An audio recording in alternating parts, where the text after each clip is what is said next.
out Marco Polo, Brooklyn, New York, and you're logged on to nodfactor.com.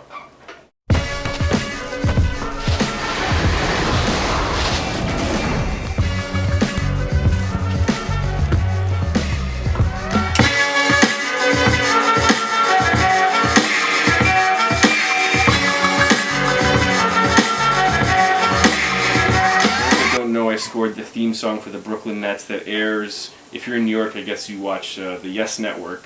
So it exclusively plays on all the Yes broadcasts of the game, which is everything. So if you watch it on the Yes Network, all the music is mine. And it plays like 19 times a broadcast. And it ran the first season, and now the second season it'll run again. And then hopefully I'll have the opportunity to make them a new one. My boy Brian Hamilton, shouts to him. He does a lot of licensing, and he brought that gig to me, and kind of in a panic with not a lot of time. And I was given a reference of the Jay-Z track Roc Boys in the Building. I forget the name of the song. Roc Boys. Roc Boys, right.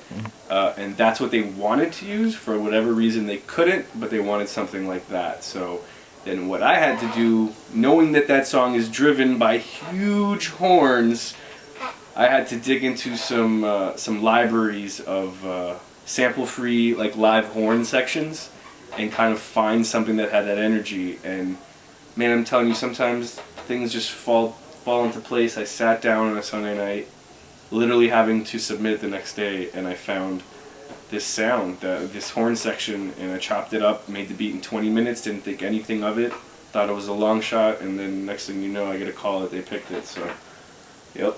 The horns was from a separate library. I can't shout it out because you guys, some of you are thieves. And the drums were just drums from my stash. So it's, yeah, just like a hard-hitting Marco Polo beat. It's really simple, man. You see the 1200 here, you see the Vestex, because that's still the hub, the vinyl and the MPC 2000 XL. This is the new thing right here. This computer, and this program specifically, you see Contact here, but it's the complete 8 library. Shouts to Native Instruments. It's showed me a lot of love. This program has changed the way I make beats. It's the first library of sounds that I feel sound like I was putting on a record, or just gives me that same feeling, the warmth, the realness of it. And I've literally started teaching myself how to play chords, and I sample this into my MPC, which is completely backwards because it's really built to program with MIDI and Pro Tools and all that. But I'm like, fuck that, I'm gonna make it extra hip hop and like play to a click track and sample myself into the MPC, which most people will probably think is retarded, but it works for me. So.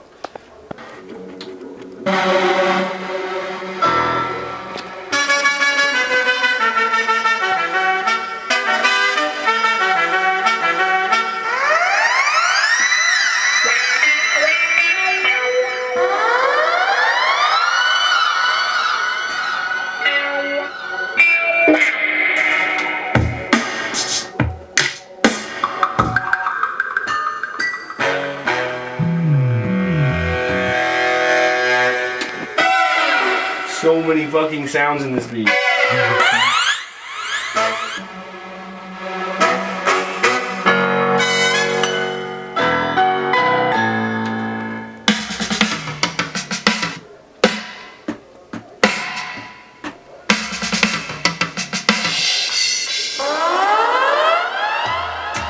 What happened is, after I made the original beat, I had to make all these alternate versions, like stems and cutaways. Usually that's how it works with licensing.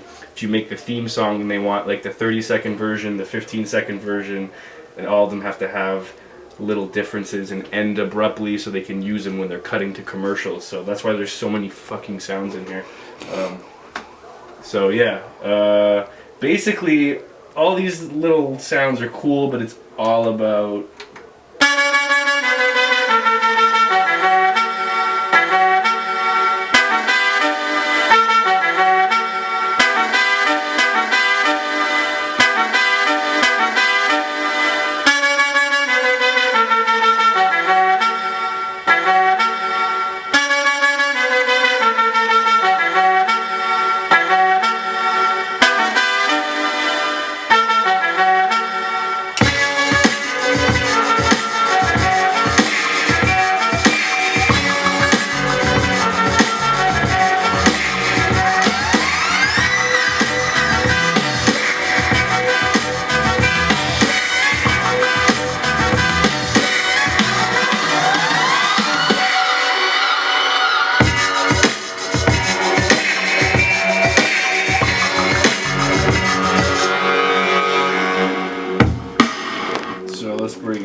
many fucking drum sounds.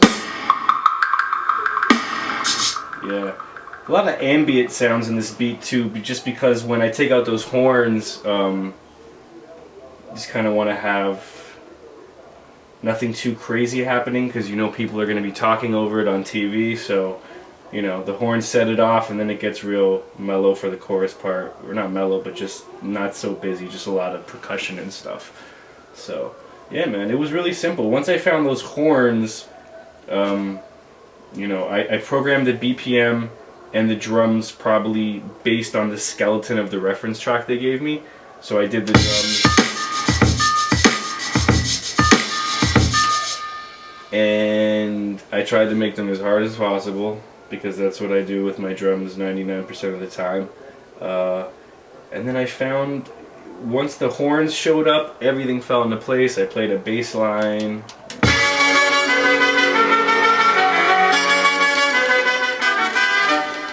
Find the bass line. There we go.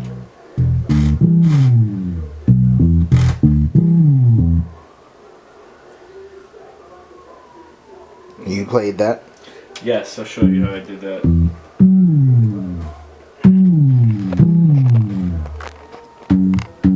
MPC all day long. So I'll take one note. There's a bunch of bass notes here, but I'm sure what I did for most of it is took the one note and 16 levels for all my MPC heads.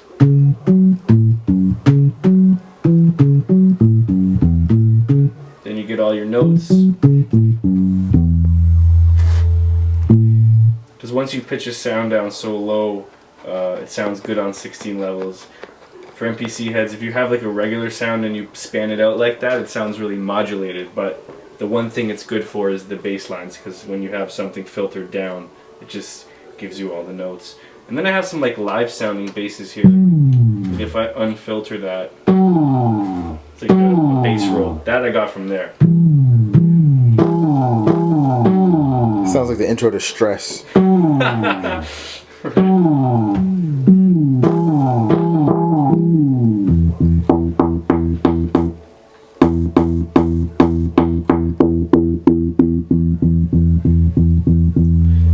always go down to like 15 with the filter and the XL, and put the res up to like anywhere between 8 and 10 for my nerdy MPC users.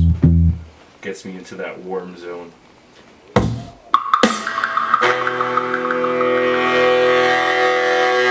Those are definitely horns from there. It has a good crescendo when complete. Now these sounds are special. These are sounds that I pulled from a session with my boy Jeremy, who's fucking incredibly talented, has done a lot of work on some of my albums. He's a musician.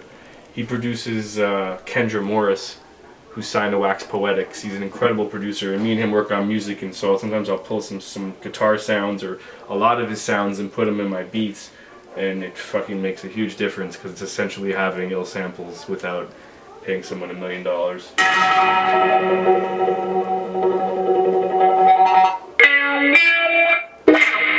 All types of crazy wah guitars and splashes, and those are the type of things that'll make a beat awesome to me. It's like you get the foundation, like the horns and the drums, like that is it.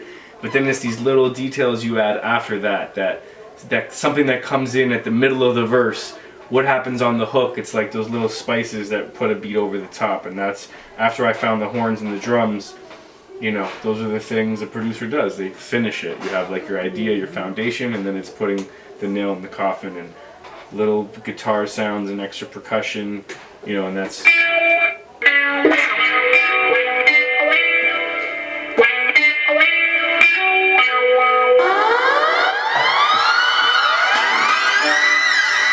crazy synth sounds.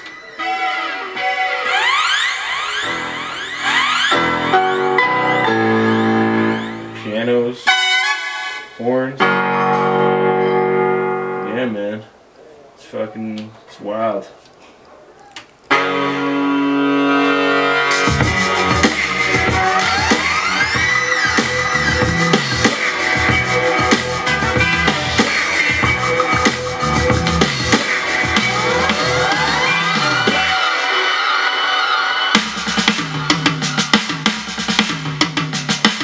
So that drum roll right there I got from a program called Addictive Drums. That's really cool too.